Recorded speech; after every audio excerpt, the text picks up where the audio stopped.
Jika kalian menemukan pemimpin mengakhirkan sholat, kata Nabi, tanda datangnya hari. Sekarang itu kepala dinas lebih takut kepada gubernur, bupati daripada sogok itu sekarang terang-terangan.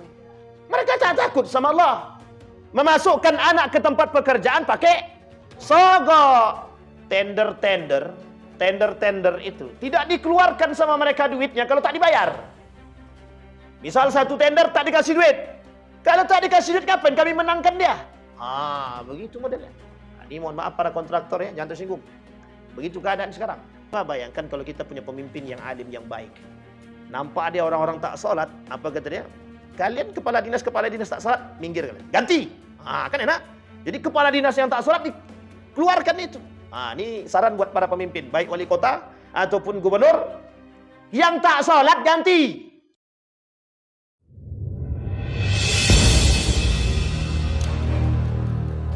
Bismillahirrahmanirrahim.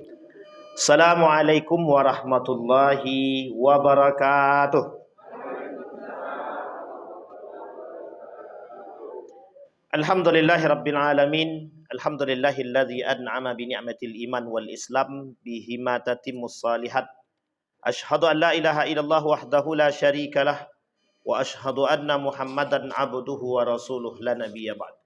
Allahumma salli wa sallim wa barik ala hadzal nabiyil karim. Allahumma salli ala Muhammad wa ala ali Muhammad fil alamin innaka Hamidum Majid. Ya ayuhan nasu taqu rabbakum alladhi khalaqakum min nafsi wahidah wa khalaqa minha zawjaha wa batha minhuma rijalan katsiran wa nisaa wattaqullaha alladhi tasaaluna bihi wal arham innallaha kana 'alaikum raqibah. Wa qala Allah ta'ala ya ayyuhalladzina amanu taqullaha wa qulu qawlan sadida yuslih lakum a'malakum wa yaghfir lakum dhunubakum wa may yuti'illaha wa rasulahu faqad faza fawzan 'azimah. Puji syukur kehadirat Allah atas limpahan rahmat dengan mengucapkan alhamdulillahirabbil alamin. Berselawat kepada Nabi dengan mengucapkan Allahumma salli ala Muhammad wa ala ali Muhammad fil alamin innaka Hamidum Majid. Bapak Ibu sekalian yang berbahagia, bersyukur kepada Allah dengan selalu mengucapkan alhamdulillah. Mudah-mudahan kita semua yang hadir di sini husnul khatimah. Amin ya rabbal alamin. Allah anugerahkan anak yang saleh, keluarga yang sakinah, mawaddah warahmah, anak-anak yang saleh dan salihah. Insyaallah orang tua kita yang telah mendahului kita Allah tempatkan di tempat terbaik di sisinya. Allah terima amal ibadahnya. Kemudian Allah kumpulkan bersama orang-orang yang saleh dan salehah. Dan orang tua kita yang masih hidup Allah sehatkan, Allah kuatkan, Allah limpahkan rezeki dan keberkahan. Kemudian Allah jadikan istiqamah dalam kebaikan dan ketaatan. Amin ya rabbal alamin. Baik Bapak Ibu sekalian yang berbahagia, malam hari ini tanda kiamat makin jelas. Jumlah perempuan lebih banyak daripada laki-laki. Saya tadi ngitung berapa jumlah perempuan, lebih banyak daripada laki-laki. Ini tanda-tanda kiamat. Sudah siap ibu-ibu? Siap tak siap lah nak? Siap tak siap. Tapi kata Nabi, selagi masih ada orang yang khusyuk solatnya, masih baik solatnya, maka kiamat tak datang. Cuman kehancuran tetap datang. Gak baik kali dia solatnya, tapi kalau dia tak perhatian dengan yang lain, tetap aja bisa jatuh. Baik Bapak Ibu sekalian yang berbahagia. Sampai di mana pembahasan kita Bapak Ibu? Dosa besar yang ketiga. Masih solat ya. Yang ketiga dah lewat dah. Sekarang yang keempat tuh orang yang sengaja meninggalkan solat ya. Baik, kemarin kita sudah bahas, sekarang kita membahas tentang permasalahan dosa besar. Kemarin sudah kita sampaikan, ada orang yang meninggalkan solat. Yang pertama tidak sengaja meninggalkan solat. Yang kedua sengaja meninggalkan solat. Betul ya? Baik. Sampai mana? Yang sengaja atau yang tidak sengaja? Orang yang mengakhirkan solat. Itu poin ketiga berarti. Orang yang mengakhirkan solat atau lalai dengan solat. Baik. Saya mulai dengan satu hadis yang disampaikan oleh baginda Nabi Muhammad SAW. Kata Nabi dalam hadisnya begini. Qala Nabi SAW an Abi Umama al-Bahili. Rasulullah SAW qala la yubqadatna ural islami urwatan urwatan. Fa kullama intaqadat urwatan tashabbatan nasu billati taliha wa awwalahudna naqdal hukmu wa akhiruhunna as-salah. Kata Nabi, niscaya simpul-simpul agama Islam ini akan terlepas. Seutas demi seutas, kata Nabi. Dan apabila satu simpul telah terlepas, niscaya manusia akan berusaha untuk memegang erat simpul-simpul tersebut. Ketahuilah, simpul pertama yang terputus adalah simpul pemerintahan. Wa awwaluhudna naqdan al-hukmu. Simpul pertama yang terputus adalah simpul pemerintahan. Kemudian sedangkan simpul yang terakhir putus adalah salat. Apa yang terakhir putus? Salat. Nanti kita jelasin hadisnya. Hadis yang kedua. Awwalu ma tafqiduna min dinikumul khushu' wa akhiru ma tafqiduna min dinikumus salah. Hadisnya panjang, saya potong aja. Saking panjangnya agak sulit untuk disampaikan.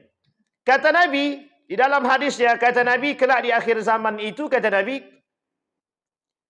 hal pertama kali yang akan hilang dari agama kalian adalah kekhusyuan. Sedangkan yang terakhir kali akan lenyap dari agama kalian adalah salat. Sampai di sini bisa dipahami Bapak Ibu? Baik. Apa yang paling terakhir hilang? Salat. Bukan qasar, salat.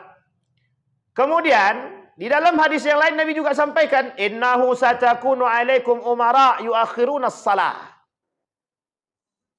an miqatiha wa yakhnuqunaha ila syarqil mauta fa idza ra'aitumuhum qad fa'alu dhalika fasallu as-salata li miqatiha waj'alu salatakum ma'hum subhana. Apa kata Allah? Kata Nabi, pasti suatu saat nanti kalian akan menemukan para pemimpin yang mengakhirkan salat dari waktu yang telah ditetapkan, seolah-olah mereka itu dalam detik-detik akhir menjelang kematiannya. Apabila kalian melihat mereka melakukan hal itu, solatlah kalian tepat pada waktunya, kemudian jadikanlah solatmu bersama mereka itu sebagai solat sunnah. Cukup 3 hadis saja. Atau mau tambah lagi? Tambah lagi boleh, satu lagi boleh. Ya Abadar, innahu sayakunu ba'di umara yamitun fa'ala salah liwaqtiha fa in salaita liwaqtiha kanas laka nafilah. Wa illa kunta qad akharta qad ahrazta salataka. Sepeninggalanku, kata Nabi, akan ada para pemimpin yang mematikan salatnya. Maka pada saat itu lakukanlah salat tepat pada waktunya. Apabila engkau melakukan salat tepat pada waktunya, maka salat yang bersama pemimpin bagimu adalah salat sunnah. Nah, ini 4 hadis. Sebenarnya panjang hadis. Ada beberapa hadis yang lain ini kita cukupkan 4. Nanti kita cuma nyampaikan hadisnya aja. Tak jadi kita jelasin. Apa kaitan ini dengan tema kita dosa besar tentang peninggalan sholat? Kemarin kita bahas orang yang tak sengaja meninggalkan sholat, sudah. Tak sengaja sudah kita kasih pembagiannya. Orang yang sengaja meninggalkan sholat, sudah. Sekarang masuk pada poin yang ketiga, orang yang mengakhirkan sholat. Betul ya? Orang yang mengakhirkan sholat, kemarin kita jelaskan pada poin yang pertama, ada yang mengakhirkan sholat dalam kurun waktu, bukan kurun waktu, dalam model yang dilakukan oleh sekolah-sekolah. Perbedaan antara sholat tepat waktu dan sholat di waktu yang tepat. Sampai di sini paham ya? Sholat di tepat waktu, ketika azan berkumandang, orang pada berangkat pergi ke masjid melaksanakan sholat. Ini namanya sholat tepat. Ada orang sholat di waktu yang tepat.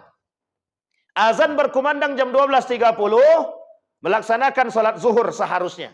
Dia laksanakan sholat jam 1 di rumah, atau kemudian dia terlambat ke masjid, atau dilaksanakan sholat zuhurnya jam 1.30. Sampai di sini bisa dipahami? Dia masih pada kurun yang bersamaan, mereka sholat pada waktu yang tepat. Tapi tidak tepat waktu. Di waktu yang tepat. Pertanyaannya adalah, apakah orang ini takhirus sholat atau lalai dalam sholat? Itu pertanyaan kita yang muncul. Oke? Sekarang kita lihat dulu. Apa yang disebut dengan mengakhirkan sholat? Ada orang yang mengakhirkan salat lil uzur. Fa'ittafaqal ulama, berbeda pendapat, bukan ittafaqa, tapi ikhtalafal ulama, berbeda pandangan para ulama. Ada orang yang ingin melaksanakan solat, tapi mereka solatnya diakhirkan karena ada uzur-uzur yang syar'i. Maka para ulama berbeda pendapat. Ada yang mengatakan la ba'sa bih, tidak dipermasalahkan. Artinya neraka yang tadi tak berlaku. Neraka yang sakar itu tak berlaku bagi mereka yang mengakhirkan solat lil uzur. Sampai di sini bisa dipahami, Ibu. Bapak Ibu bisa paham ya? Ada orang yang mengakhirkan solat tapi karena uzur. Misal. Ini kebetulan di warung Bapak Ibu sedang ramai orang. Mau ditinggal posisi tak bisa, tak ditinggal sementara azan sudah berkumandang. Sampai di sini paham ya? Maka Ibu selesaikan, Bapak Ibu selesaikan. Setelah selesai, ternyata sholat sudah selesai. Ketika Ibu selesai menyelesaikan urusan uzur tadi, kemudian sholat di masjid pun sudah selesai. Maka Ibu terpaksa melaksanakan sholat sendiri, atau Bapak Ibu melaksanakan sholat sendiri. Ini bagian daripada takhirus sholat. Tapi takhirus sholat dengan ada uzurnya, ada sebabnya. Sampai di sini paham? Maka kata para ulama, ini tak masuk dalam kategori orang-orang yang mendapatkan neraka sakar. Sebagian ulama bahkan mengatakan la ba'sa bih.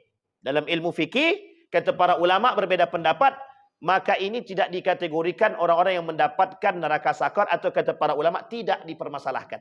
Dia berada pada waktu, solat di waktu yang tepat, tapi bukan solat tepat waktu. Sampai di sini paham ya? Nah, kita belum berbicara afdaliyat, kita masih berbicara tentang permasalahan solatnya tadi. Yang kedua, ada orang yang mengakhirkan solat karena memang mohon maaf lil uzur yang tidak syar'i. Misal, solat azan sudah berkumandang, sikit lagi Bu, game-nya habis. Ternyata dia mengakhirkan solat karena game. Artinya dia akhirkan solat karena kelalaian dia. Dia sengaja melalaikan solat dan mengakhirkan solat karena perbuatan yang tidak bermanfaat. Justru ada karena perbuatan dosa, judi misalkan, atau perbuatan-perbuatan yang tidak syar'i. Maka kata para ulama tetap berdosa. Ada yang mengatakan mereka lalai tetap masuk dalam neraka sakar, ada yang mengatakan mereka tetap berdosa. Tapi tidak dikatakan masuk dalam neraka sakar. Artinya apa? Tingkatan dosa mereka berbeda. Sampai di sini bisa dipahami? Nah, yang terakhir pemahamannya adalah ada orang lalai dengan solatnya dan sengaja melalaikan solatnya, dan mereka hanya solat di akhir waktu. Orang yang solat di akhir waktu, kata Nabi Muhammad SAW dalam hadisnya, salatul munafiqin. Wa man yusalli fi akhiril waqti wa huwa salatul munafiqin. Orang yang solat di akhir waktu itulah solatnya orang munafik. Loh, sekarang pertanyaannya di akhir waktu itu yang seperti apa? Kita ambil contoh. Jam 12.30 zuhur berkumandang. Dia baru sholat, sementara asar itu jam 15.30. Dia baru sholat jam 15 lebih 15 atau jam 15 lebih. Sampai di sini paham? Ini namanya sholat orang munafik. Tapi kata para ulama, yang lebih sadis lagi, yang lebih dikatakan, yang lebih condong mendekat kepada kemunafikan, 5 menit sebelum azan asar dia sholat, itulah sholat orang munafik. Kata dia. Sampai di sini paham? Kita lihat, kembalikan kepada ayat Al-Quran. Kata Allah dalam Al-Quran, wa idza qamu ila salati qamu kusala. Ada orang-orang yang datang melaksanakan solat, tapi solatnya main-main dan malas-malas. Itulah solatnya orang munafik. Sekarang pertanyaannya, Bapak Ibu sering lihat orang begitu atau tidak? Kalau sering lihat orang begitu, berarti tandanya, tapi jangan sampai kata munafik sini kau. Tak boleh. Sampai di sini paham Bapak Ibu? Apakah sampai di situ? Tidak. Nabi bilang dalam hadis yang lain, kata Nabi, salah satu tanda datangnya akhir zaman, tidak akan terjadi hari kiamat, kata Nabi, sampai solat itu akan hilang dari diri seseorang, daripada muslim itu sendiri. Artinya apa? Umat muslim tak mau lagi melaksanakan satu. Apakah begitu saja? Tidak, kata Nabi. Bahkan yaitu yang paling parah. Bahkan ada umat muslim yang melaksanakan salat, mereka ta'khirus salah. Bahkan pemimpin pun mengakhirkan salat. Jika kalian menemukan pemimpin mengakhirkan salat, kata Nabi, tanda datangnya hari. Artinya apa? Kiamat sudah mulai. Coba kita kembalikan pada hadis yang tadi kita bacakan. Kata Nabi dalam hadis yang tadi kita bacakan, kelak kata Nabi, di akhir zaman itu kata Nabi, simpul-simpul agama Islam itu akan terlepas. Seutas urwatan, seutas demi seutas.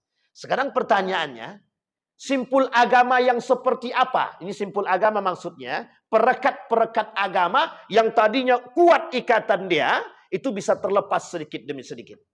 Pertanyaannya adalah, siapa yang melepaskan itu? Umat muslim pastinya. Tidak mungkin orang kafir. Orang kafir punya programnya, yang melakukannya umat muslim. Kita ambil contoh. Kenapa orang lalai sholat? Main judi online. Kenapa dia lalai sholat? Main game online. Kenapa dia sholat dilalaikan? Karena urusahanya, bisnisnya, dan lain sebagainya. Mereka anggap bisnis mereka lebih penting daripada bisnis kepada Allah. Salat itu berbisnis kepada Allah. Tapi mengapa mereka lebih mendahului bisnis mereka daripada Allah? Artinya apa? Manusia hari ini lebih mencintai dunia daripada Allah. Sampai di sini bisa dipahami? Baik, kita kembalikan. Apa kata Nabi? Urwatan. Seutas demi seutas simpul itu terlepas. Niscaya manusia akan berusaha memegang erat yang lain, seutas yang lain. Betul. Kalau satu hilang, yang lain mulai terlepas. Sehingga umat muslim mulai gegabah, mulai ketakutan. Oh, ini tanda kiamat datang nih. Sehingga kata Nabi, yang hilang pertama sekali, apa yang hilang? Nilai-nilai agama dalam kepemerintahan akan hilang, kata Nabi. Sekarang kita lihat. Betulkah nilai-nilai agama dalam pemerintahan itu mulai hilang? Bapak itu udah kata betul. Apa contohnya? Apa contohnya? Sekarang itu kepala dinas lebih takut kepada gubernur, bupati daripada. Dah paham tuh berarti. Yang kedua, main suap-suapan hari ini, suap-suapan. Apa namanya? Suap. Itu terang-terangan. Sogok itu sekarang terang-terangan. Mereka tak takut sama Allah.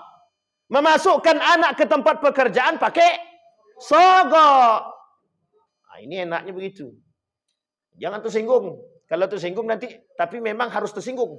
Kalau tak tersinggung berarti tak nilai agama.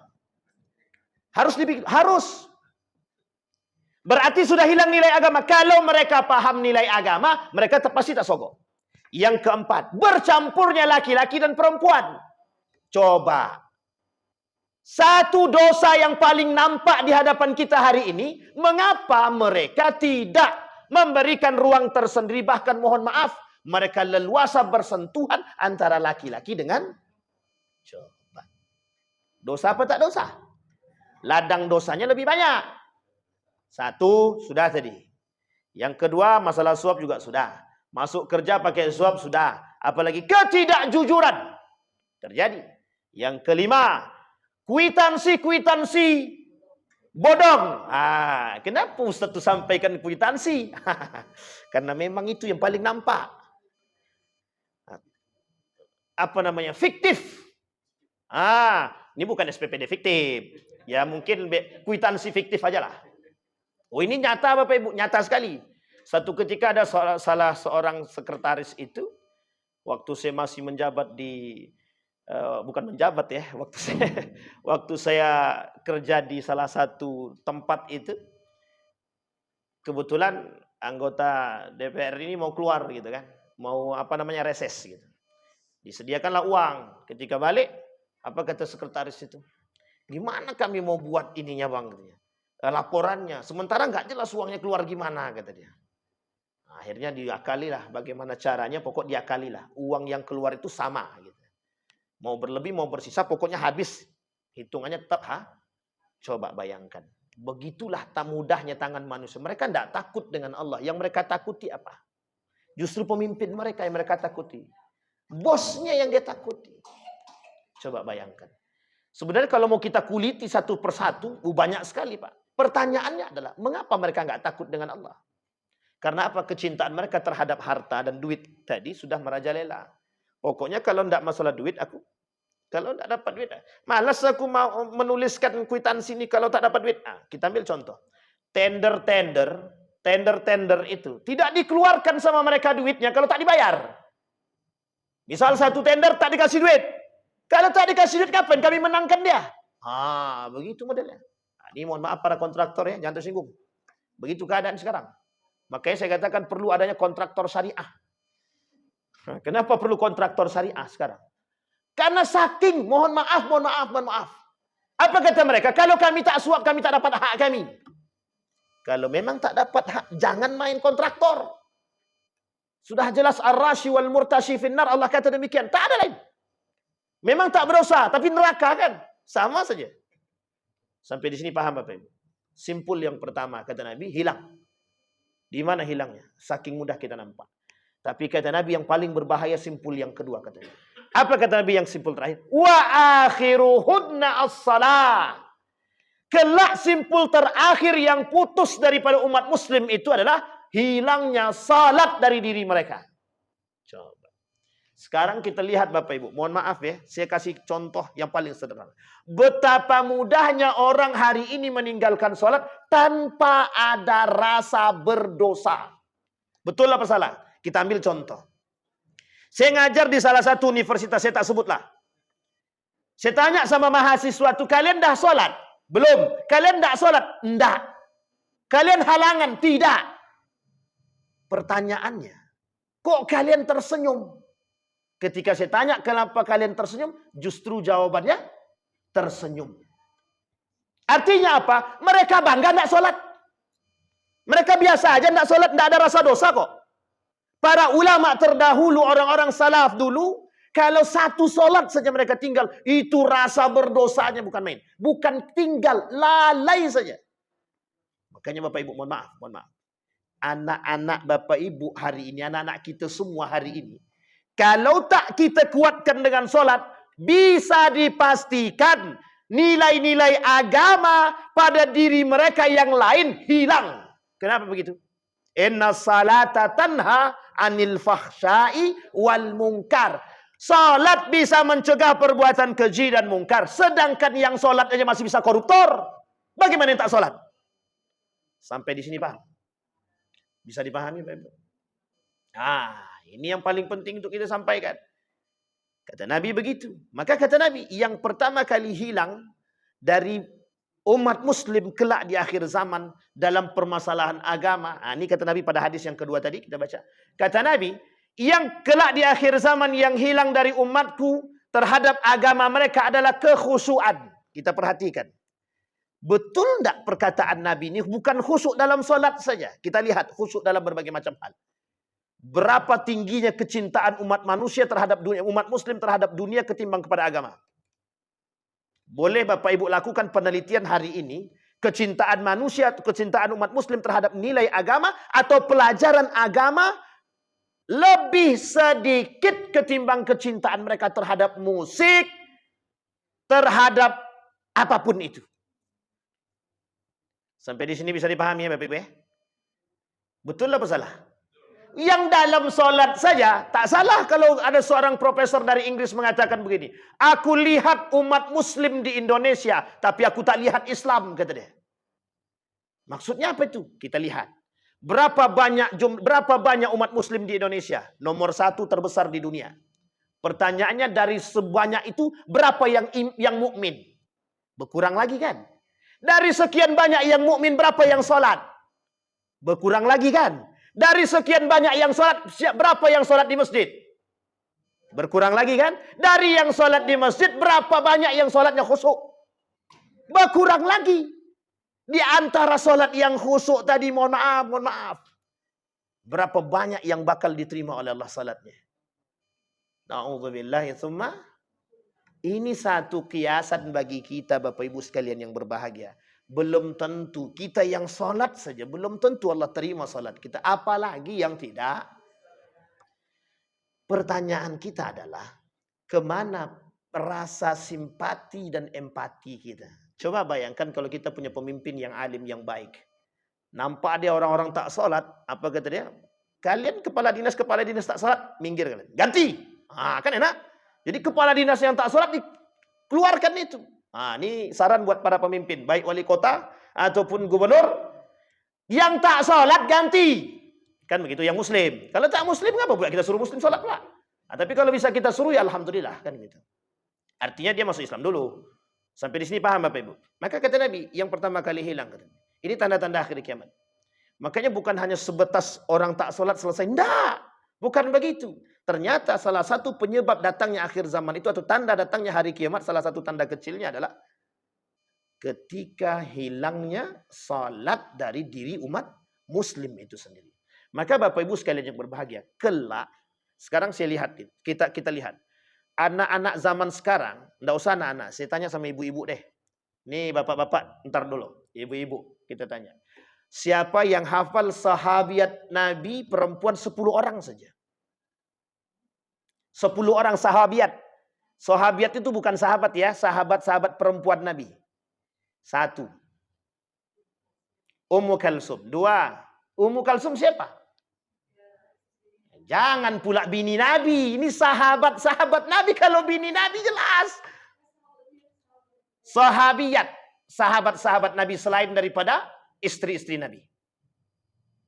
Oke, terlalu susah. Oke, baik. Bapak-bapak lah. 10 saja sahabat Nabi. Itu bapak-bapak. Karena perempuan jarang nampak kan. Jarang terekspos kan. Nah, sekarang kita tengok. 10 sahabat Nabi saja. Umar, Utsman, Ali, Abu Bakrin. Dah 4 nih. Sisa 6. Sekarang 6. Sebutin. 1. 6 aja. Keempat tadi sudah. 1. Siapa? Toha. Toha siapa? Oh, Tolha. Baik. 1. Ini guru agama nih biasanya nih. Yang kedua, Bu. Muaz. Muaz bin apa? Oke, Muaz bin Jabal.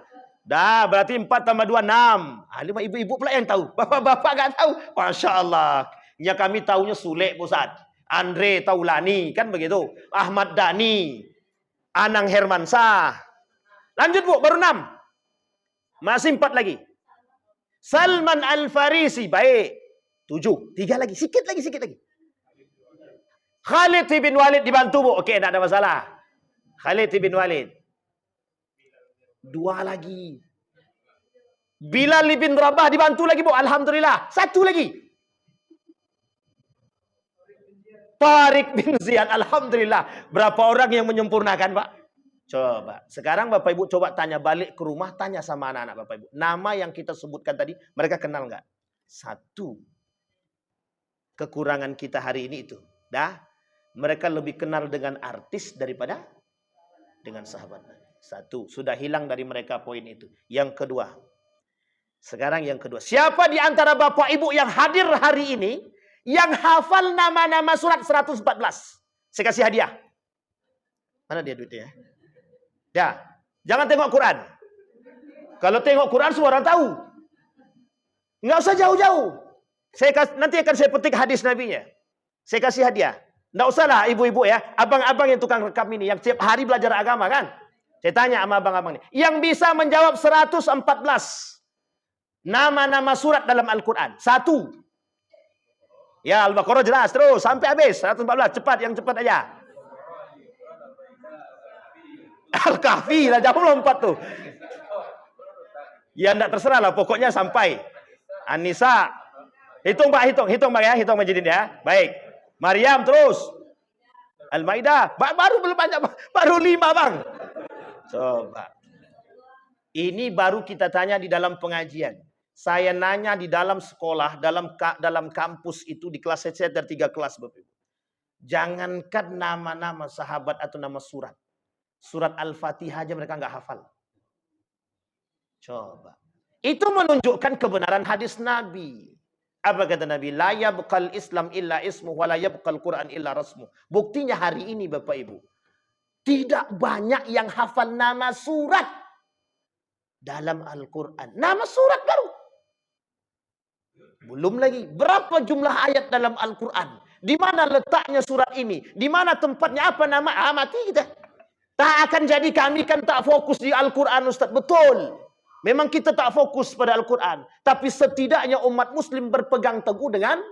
Kalau kita berpegang teguh dengan Al-Quran. Setidaknya dasar-dasar daripada keimanan kita itu bergantung pada Al-Quran. Sampai di sini paham. Saya punya kawan Bapak Ibu. Orang Yahudi. Hafal Quran dia. 30 juz. Yahudi itu. Tapi tidak masuk Islam dia. Coba bayangkan. Dia tahu, dia sejarah sholat itu dia tahu. Saya aja tak tahu, dia tahu. Kami diskusi panjang waktu itu. Ketika kami di Malaysia. Artinya apa Bapak Ibu? Kata Nabi, simpul-simpul itu akan hilang daripada umat muslim. Bahkan kata Nabi, bukan hanya sekedar itu kata Nabi. Maka kelak akan muncul bagi mereka-mereka itu kata Nabi. Bagi kaum-kaum munafik, bagi kaum-kaum yang meninggalkan salat, orang fasik, orang munafik kata Nabi, akan muncul bagi mereka pemimpin-pemimpin yang suka mengakhirkan salat. Bahkan mohon maaf, ada enggak pemimpin yang tak salat? Bukan tak banyak lagi. Banyak kali. Kan begitu. Kita butuh. Kalaulah pemimpin kita jauh daripada Allah, mohon maaf Pak, bagaimana cara kita memandang jamaahnya, masyarakatnya? Kullukum ra'in wa kullukum mas'ulun an ra'iyatihi. Pengkhianat itu. Kalau ada pemimpin yang tak solat, berarti mereka pengkhianat. Artinya ketika ada, bagaimana mereka akan ngajak kita kepada solat sementara mereka tak solat? Bagaimana kita bisa menyempurnakan solat sementara mereka mengakhirkan solat? Artinya apa? Tak salah kalau Nabi kata Nabi di akhir zaman akan muncul, kata Nabi, pemimpin-pemimpin yang suka mengakhirkan salat. Itu perkataan baginda Nabi Muhammad SAW. Apa kata Nabi? Sampai disampaikan oleh Nabi, pasti suatu saat nanti kalian akan menemukan para pemimpin yang mengakhirkan salat dari waktu yang telah ditetapkan. Seolah-olah mereka itu dalam detik-detik kematian. Artinya apa? Saking mulai mendekat, waktu udah mau habis nih, rapat belum selesai juga, belum sholat lagi, gitu deh. Nanti aku jamak sajalah, katanya. Ini cara-cara pemimpin, cara apa namanya, tanda-tanda pemimpin munafik namanya. Adakah yang lebih penting daripada Allah? Tak ada. Sampai-sampai Abu Dzar mengatakan, ya Abu Dzar, innahu sayakunu ba'di, kata Nabi. Abu Dzar, kata Nabi, akan terjadi setelahku, kata Nabi, umara yumitunas salah. Akan terjadi, kata Nabi, setelah masaku, kata Nabi, para pemimpin-pemimpin yang mematikan salat. Artinya mematikan salat itu banyak. Satu, pemimpin itu yang tak salat. Yang kedua, mohon maaf. Saking takutnya kepala dinas dengan salat tadi, sampai kepala dinas pun tak salat. Saking takutnya mereka dengan pemimpin mereka. Ini kejadian Pak. Pas azan, lagi wudhu dia. Sedang lagi wudhu, nelpon Pak. Pokoknya adalah kepala pemerintah lah. Nelpon dia. Setelah nelpon, yang tadi mau berangkat sholat, padahal sudah azan, sudah di masjid. Langsung ditinggalkannya masjid tadi, pergi dia. Coba bayangkan. Saking takutnya mereka dengan manusia. Ini kalau kita kaitkan lagi Bapak Ibu, orang-orang seperti ini namanya sudah mempertuhankan manusia namanya. Lebih takut kepada orang yang lebih takut kepada manusia daripada Allah. Berarti mereka sudah mempertuhankan manusia. Kembali kepada poin kita tadi Bapak Ibu. Poin kita tadi adalah orang-orang yang mengakhirkan salat dalam kategori lalai atau takhir. Mereka mengakhirkan salat. Orang-orang yang mengakhirkan salat dan salat mereka di akhir waktu menjelang salat selanjutnya, oleh Nabi dikatakan salatnya orang munafik. Ingat Bapak Ibu, sekarang itu sedang bermunculan kaum-kaum munafik. Maka kita sebenarnya bisa saja kita katakan orang-orang yang sholatnya di akhir waktu, yang mepet-mepet dengan waktu, itu orang-orang munafik, bisa. Tapi kita tak boleh dalam etika mengatakan mereka munafik sini. Secara zahir itu tak boleh. Meskipun kita tahu bahwa mereka adalah munafik. Tapi Bapak Ibu, kenapa Allah larang? Kenapa Nabi melarang kita mengatakan orang itu munafik? Ada sebabkah? Ada. Ada sebab. Ada. Belum tentu orang yang kita katakan, siapa tahu dengan udzur tertentu yang syar'i. Sampai di sini Pak. Misal ketiduran dia, tiba-tiba baru terbangun dia mendekat sholat, dia langsung sholat. Kita tak bisa katakan Pak, itu munafik. Makanya disitulah ketakutan Nabi, kekhawatiran Nabi terjebak dalam hal yang salah. Maka kita tak boleh katakan dia orang munafik. In ja'akum fasiqum binaba'in fatabayyanu. Sampai kita jelas dan betul-betul zahir akibat daripada kesalahan mereka. Nah, poin pentingnya Bapak Ibu, yang pertama, orang yang mengakhirkan salat, kalau dia mengakhirkan karena udzur syar'i, kita ambil contoh, ada pondok-pondok, pondok-pondok pesantren itu, yang azannya jam 12.30 seharusnya, mereka baru azan jam 1. Karena itu ada. Dan ada pemahaman-pemahaman para ulama yang membolehkan hal demikian. Kita ambil mazhab Imam Syafi'i dalam memahami makna tersebut. Dalam Ibnu Katsir tentang fil miqat, makna tepat waktu dan waktu yang tepat, muayyan dan miqat. Mi'at wal muayyan. Apa maksudnya mi'at? Di waktu yang tepat, di tepat waktu mi'at, kemudian muayyan, waktu yang ditentukan. Dan ini menjadi perdebatan para ulama.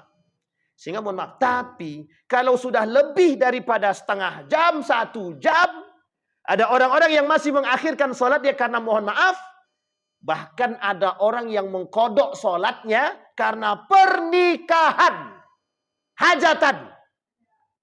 Kami pakai make up Ustaz, jadi susah kalau kami nak sholat. Lebih penting make up apa sholat? Itulah yang terjadi hari ini. Tengok sekarang apa yang mereka lakukan. Takut hancur make up tak sholat. Dan itu biar tradisi yang harus dirubah. Maka Bapak Ibu, Nabi bilang dalam hadisnya, awal ma yuhasabu yaumal qiyamah. Pertama kali yang bakal dihisab di hari kiamat itu apa? As-salah. 1. Yang kedua kata Nabi, perbedaan kita dengan orang kafir itu apa? Salat. Sampai Nabi kata dalam hadis yang lain, faman tarakaha faqad kafara. Yang meninggalkan salat dengan sengaja kafir. Nah, coba bayangkan. Artinya apa? Satu-satunya pegangan umat hari ini itu salat. Uang salat aja masih bisa korupsi, dia masih bisa zina. Apa kata dia? Kami habis salat berzinah lagi ya Allah, kata dia. Ya itu, mohon maaf Bapak Ibu, tapi masih mending dia masih mau sholat kan. Sampai saya baca satu buku, itu bukunya unik itu. Maaf Tuhan kami sedang melacur, kata dia. Saya bilang ini entah buku menghina Allah atau apa enggak tahu. Artinya dalam buku tersebut, dalam novel tersebut dia bercerita tentang curhatan dia kepada Allah. Baik Bapak Ibu sekalian yang berbahagia. Kembali kepada poin tadi. Kemudian Bapak Ibu sekalian yang berbahagia, sebaliknya, Allah memberikan apresiasi yang besar kepada orang-orang yang menjaga salatnya. Hafizu ala salawati was salatil wusta, kata Allah. Ada orang-orang yang menjaga salatnya, kata Allah. Mereka jaga salat 5 waktunya, mereka jaga salat malamnya, mereka jaga salat duhanya dan lain sebagainya. Akramahullahu ta'ala. Allah muliakan mereka. Bi khamsi karamatin, kata Allah. Kata Imam Al-Zahabi dalam kitab dia, ketika ada orang yang menjaga salat dia, mohon maaf Bapak Ibu, ada orang yang menjaga salatnya Allah muliakan dengan kemuliaan 5 kemuliaan. Tapi dalam hadis yang lain, bahkan ketika ada orang yang salatnya tepat waktu di masjid dia, khususnya bagi kaum laki-laki, 40 hari saja kata Nabi, Allah lepaskan dia daripada sifat kemunafikan. Coba. Ini apa-apa awak nih yang salatnya tepat waktu di masjid, ke masjid dia solat 5 waktu berjamaah dia. Maka Bapak Ibu mohon maaf, solat berjamaah itu menjadi pembahasan khusus oleh para ulama. Apa hukum solat berjamaah itu bagi laki-laki? Sampai ada ulama yang berani mengatakan hukumnya wajib.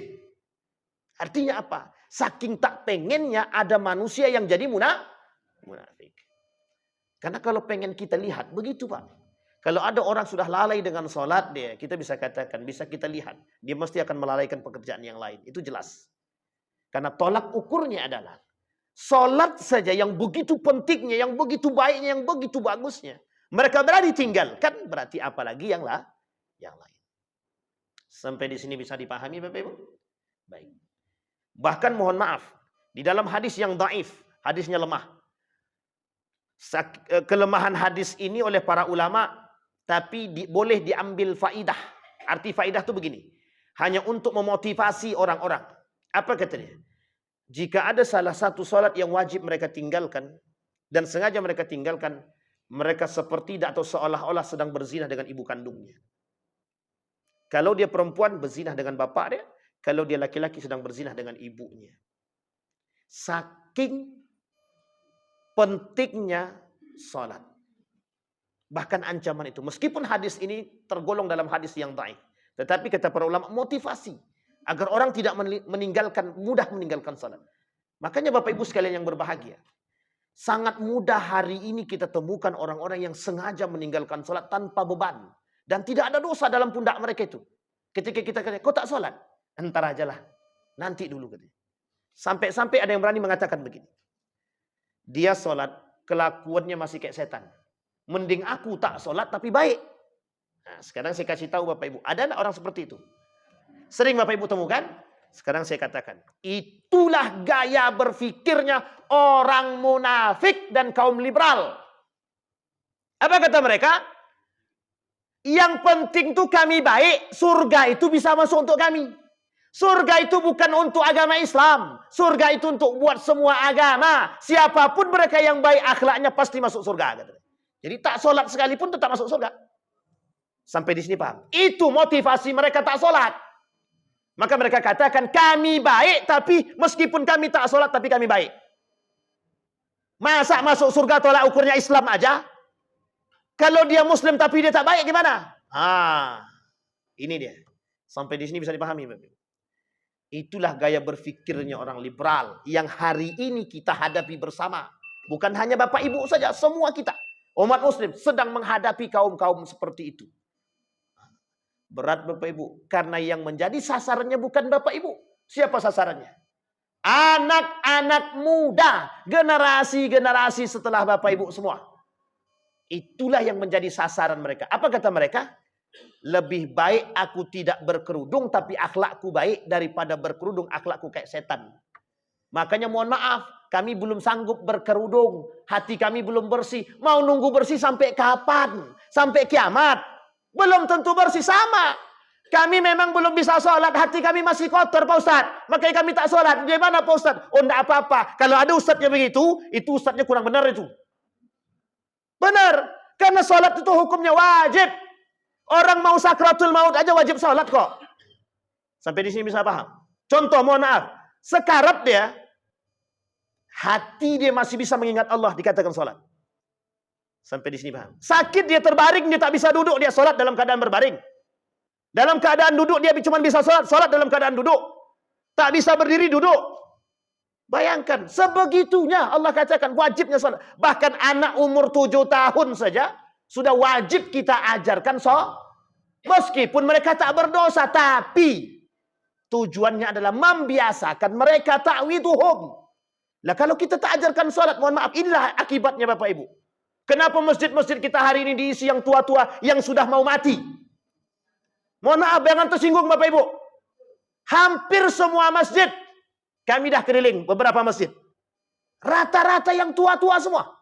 Pertanyaannya mana generasi muda kita nih? Itu dia. Ternyata kantor tetangga lebih baik daripada kantor masjid nih. Makanya Bapak Ibu mungkin perlu ada inovasi.